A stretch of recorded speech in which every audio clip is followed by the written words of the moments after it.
ಉಪಮುಖ್ಯಮಂತ್ರಿ D K Shivakumar ಚಲನಚಿತ್ರ ನಟ ನಟಿಯರಿಗೆ ಮೊನ್ನೆ ಕೊಟ್ಟಂತಹ ಒಂದು ವಾರ್ನಿಂಗ್ ಇದೆಯಲ್ಲ, ನಟ್ಟು ಬೋಲ್ಟು ಎಲ್ಲ ಟೈಟ್ ಮಾಡ್ತೀವಿ ಅಂತ. ಈಗ ವಿರೋಧ ಪಕ್ಷದವರು ಡಿ ಕೆ ಶಿವಕುಮಾರ್ ವಿರುದ್ಧ ಮುಗಿಬಿದ್ದಿದ್ದಾರೆ.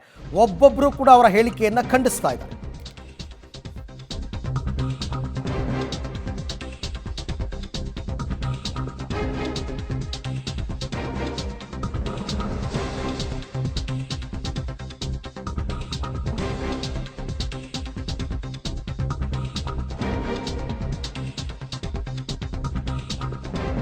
ಸ್ಟಾರ್ ನಟರಿಗೆ ಡಿ ಕೆ ಶಿವಕುಮಾರ್ ವಾರ್ನಿಂಗ್ ಕೊಟ್ಟಿದ್ರಲ್ಲ, ಅದಕ್ಕೆ DCM DKಶಿ ವಿರುದ್ಧ ಈಗ ಬಿಜೆಪಿ ನಾಯಕರು ವಾಗ್ದಾಳಿಯನ್ನು ನಡೆಸ್ತಾ ಇದ್ದಾರೆ. ಕಲಾವಿದರು ಕಾಂಗ್ರೆಸ್ ಪಾರ್ಟಿಯ ಜೀತದಾಳುಗಳಲ್ಲ, ಸ್ಯಾಂಡಲ್ವುಡ್ ನಟರಿಗೆ ಸ್ವತಂತ್ರ ವ್ಯಕ್ತಿತ್ವ ಇದೆ. ನೀವು ಯಾರ ನಟ್ಟು ಬೋಲ್ಟು ಟೈಟ್ ಮಾಡ್ತೀನಿ ಅಂತ ಹೇಳ್ತೀರಾ? ನೀವೇನು ಸರ್ವಾಧಿಕಾರಿನಾ ಅಂತ ಈಗ ಬಿಜೆಪಿ ನಾಯಕರೆಲ್ಲ ಪ್ರಶ್ನೆ ಮಾಡ್ತಾ ಇದ್ದಾರೆ. ನಿನ್ನೆಯಿಂದನೂ ಕೂಡ ಇದಕ್ಕೆ ವಿರೋಧಾಭಾಸಗಳು ಬರ್ತಾ ಇದೆ. ಬಿಜೆಪಿ ನಾಯಕರೆಲ್ಲ ಒಗ್ಗಟ್ಟಾಗಿ ಈಗ ಡಿ ಕೆ ಶಿವಕುಮಾರ್ ಹೇಳಿಕೆಯನ್ನು ಖಂಡಿಸಿದ್ದಾರೆ. ನನಗೆ ಈ ಫಿಲಂ ಇಂಡಸ್ಟ್ರಿ ಬಗ್ಗೆ ಬಹಳ ಕೋಪ ಬಂದ್ಬಿಟ್ಟಿದೆ, ನನಗೆ ಸಿಟ್ಟು ಬಂದ್ಬಿಟ್ಟಿದೆ. ನಮ್ಮ ನೀರು ನಮ್ಮ ಹಕ್ಕು ಅಂತ ಪಾದಯಾತ್ರೆ ಮಾಡ್ದು. ಸಾಧು ಕೋಕಿಲ ಮತ್ತು ವಿಜಿ ಇಬ್ರು ಬಿಟ್ರೆ ಯಾರು ಪಾರ್ಟಿಸಿಪೇಟ್ ಮಾಡಲಿಲ್ಲ. ಇದು ತಲೆಲಿರ್ಲಿ. ಅಲ್ಲಿ ಪರ್ಮಿಷನ್ನೇ ಕೊಡ್ಬೇಡ ಅಂದ್ರೆ ಶೂಟಿಂಗೇ ನಡೆಯಲ್ಲಪ್ಪ. ನಮಗೂ ಗೊತ್ತಿದೆ ಎಲ್ಲ, ಯಾರ್ಯಾರಿಗೆ ಎಲ್ಲೆಲ್ಲಿ ನಟ್ಟು ಬೋಲ್ಟ್ ಟೈಟ್ ಮಾಡಬೇಕು ಅಂತ ಕೂಡ ನನಗೆ ಐ ನೋ ದಟ್. ಅಧಿಕಾರದಲ್ಲಿರುವಂಥವ್ರು ಸಮಸ್ಯೆಗಳು ಬಂದಾಗ ಅದನ್ನು ಪರಿಹಾರ ಮಾಡಲಿಕ್ಕೋಸ್ಕರ ಅಧಿಕಾರವನ್ನು ಕೊಟ್ಟಿರುವಂಥದ್ದು.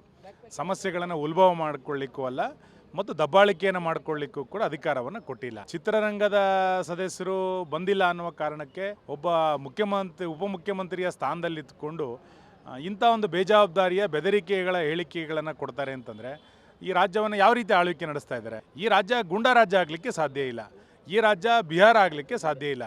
ವೇದಿಕೆ ಮೇಲೆ ನಿಂತುಕೊಂಡು ಬಹಿರಂಗವಾಗಿ ಬೋಲ್ಟ್ ನಟ್ಟುಗಳನ್ನು ಟೈಟ್ ಮಾಡ್ತೀವಿ ಅಂತಂದರೆ ಇವರು ಯಾವ ಹಿನ್ನೆಲೆಯಿಂದ ಬಂದಿದ್ರು ಅದೇ ಹಿನ್ನೆಲೆಯಿಂದ ರಾಜಕಾರಣವನ್ನು ಮಾಡ್ತೇನೆ, ಅಧಿಕಾರವನ್ನು ಮಾಡ್ತೇನೆ ಅನ್ನೋದನ್ನು ಸಮಾಜ ಒಪ್ಕೊಳ್ಳಿಕ್ಕೆ ಸಾಧ್ಯ ಇಲ್ಲ. ತಕ್ಷಣ ಚಿತ್ರರಂಗದ ಕ್ಷಮೆಯನ್ನು ಕೂಡ ಅವ್ರು ಕೇಳಬೇಕು. ಈ ರೀತಿಯಾದಂಥ ಆಡಳಿತಕ್ಕೆ ಕರ್ನಾಟಕ ಯಾವತ್ತೂ ಕೂಡ ಹೋಗಬಾರ್ದು ಅಂತ ನಾನು ಆಗ್ರಹಿಸ್ತೇನೆ.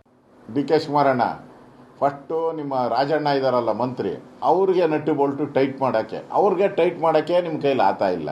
ಇನ್ನು ಸುದೀಪ್ಗೆ, KGFನ ಯಶ್ಗೆ, ದರ್ಶನ್ಗೆ ಅವ್ರಿಗೆಲ್ಲ ಹೆಂಗೆ ನಟ್ಟು ಬೋಲ್ಟ್ ಟೈಟ್ ಮಾಡ್ತೀರಾ ನೀವು? ಈ ಟೈಮಲ್ಲಿ ಏನಾನ ಅಂಬರೀಷ್ ಅವ್ರು ಇದ್ದಿದ್ರೆ ಸರಿಯಾಗಿ ಉತ್ತರ ಕೊಡ್ತಾ ಇದ್ರು, ಅವ್ರ ಭಾಷೆಯಲ್ಲೇ ಉತ್ತರ ಕೊಡ್ತಾ ಇದ್ದರು. ಇದರಿಂದ ಸಿನಿಮಾ ರಂಗವನ್ನು ಇಷ್ಟು ಕೀಳಾಗಿ ಮಾತಾಡೋ ಅಂಥದ್ದು ಆ ಸಿನಿಮಾ ರಂಗದ ಕಲಾವಿದರಿಗೆ ಮಾಡದಂಥ ಅಪಮಾನ ಇದು. ಡಿ ಕೆ ಶಿವಕುಮಾರ್ ಅವರು ಕರ್ನಾಟಕ ಸರ್ಕಾರದ ಉಪಮುಖ್ಯಮಂತ್ರಿಗಳು. ಅವರ ಮಾತು ಉಪಮುಖ್ಯಮಂತ್ರಿ ಸ್ಥಾನದ ಗೌರವಕ್ಕೆ ತಕ್ಕದಾಗಿ ಇತ್ತ? ಅವರ ಮಾತು ಕರ್ನಾಟಕದ ಸಂಸ್ಕೃತಿಯನ್ನು ಪ್ರತಿಬಿಂಬಿಸುವ ರೀತಿಯಲ್ಲಿತ್ತ? ಅವ್ರ ಮಾತು ಕರ್ನಾಟಕದ ಬೆದರಿಕೆ ಹಾಕೋದು ಪ್ರಜಾಪ್ರಭುತ್ವ ವ್ಯವಸ್ಥೆಗೆ ಗೌರವ ತರುವ ಸಂಗತಿ ಅಲ್ಲ. ಕಲಾವಿದರು ಯಾರುವೆ ಕಾಂಗ್ರೆಸ್ ಪಾರ್ಟಿಯ ಜೀತದಾಳಗಳಲ್ಲ. ಕಾಂಗ್ರೆಸ್ ಪಾರ್ಟಿ ಕರೆ ಕೊಟ್ಟ ತಕ್ಷಣವೇ ಅವ್ರು ಹೋರಾಟಕ್ಕೆ ಬರಬೇಕು ಅನ್ನೋದಕ್ಕೆ ದೇ ಆರ್ ನಾಟ್ ಸ್ಲೇವರ್ಸ್. ಅವರ ಪಕ್ಷದ ಜೀತದಾಳಗಳಲ್ಲ. ಅವರಿಗೂ ಒಂದು ಸ್ವತಂತ್ರ ವ್ಯಕ್ತಿತ್ವ ಇದೆ. ಲಕ್ಷಾಂತರ ಕೋಟ್ಯಾಂತರ ಜನ ಅಭಿಮಾನಿಗಳನ್ನು ಹೊಂದಿದ್ದಾರೆ. ಅವರಿಗೆ ಅಪಮಾನಿಸುವಂಥ ಕೆಲಸವನ್ನು ಮಾಡ್ತಾ ಇರ್ತಕ್ಕಂಥದ್ದು, ನೆಟ್ಟು ಬೋಲ್ಟು ಟೈಟ್ ಮಾಡ್ತೀವಿ ಅಂತ ಅನ್ನೋದು ಅದು ಯಾವ ರೀತಿಯ ನಡೆ? ನೀವು ನೋಡಿರ್ಬೋದು, ಏನೋ ಹೋರಾಟ ಮಾಡ್ತಾರಂದರೆ ಮಾಡ್ಕೊಳ್ಳಿ ಬಿಡಿ. ನೆಟ್ಟು ಬೋಲ್ಟು ಟೈಟ್ ಮಾಡೋದು ನನಗೆ ಹೆಂಗೆ ಅಂತ ಗೊತ್ತು. ಇಂಥವೆಲ್ಲ ಮಾತಾಡಿದರೆ ಒಂದು ಸರ್ಕಾರ ನಡೆಸೋರು ಇದು ಸರಿ ಇದೆಯಾ? ಓಕೆ, ಇದೆಲ್ಲವೂ ಕೂಡ ವಿರೋಧ ಪಕ್ಷ ಬಿಜೆಪಿ ನಾಯಕರ ಹೇಳಿಕೆಗಳು. ಸಹಜವಾಗೇ ಬೇರೆ ರಾಜಕೀಯ ಸ್ಟೇಟ್ಮೆಂಟ್ಗಳನ್ನೇ ವಿರೋಧಿಸುವವರು ಈ ಥರ ಸ್ಟೇಟ್ಮೆಂಟ್ ಕೊಟ್ಟಾಗ ಸಹಜವಾಗಿ ಅವರೆಲ್ಲರೂ ಕೂಡ ಅದನ್ನು ವಿರೋಧ ಮಾಡ್ತಾರೆ. ಹಾಗಾಗಿ ಈ ಬೆದರಿಕೆಯ ರಾಜಕೀಯ ರಾಜ್ಯದಲ್ಲಿ ನಡೆಯಲ್ಲ. ಇಂಥ ಹೇಳಿಕೆಗಳನ್ನ ಕೈ ಬಿಡಿ ಅಂತ ಅವರ ಹೇಳಿಕೆಗಳು.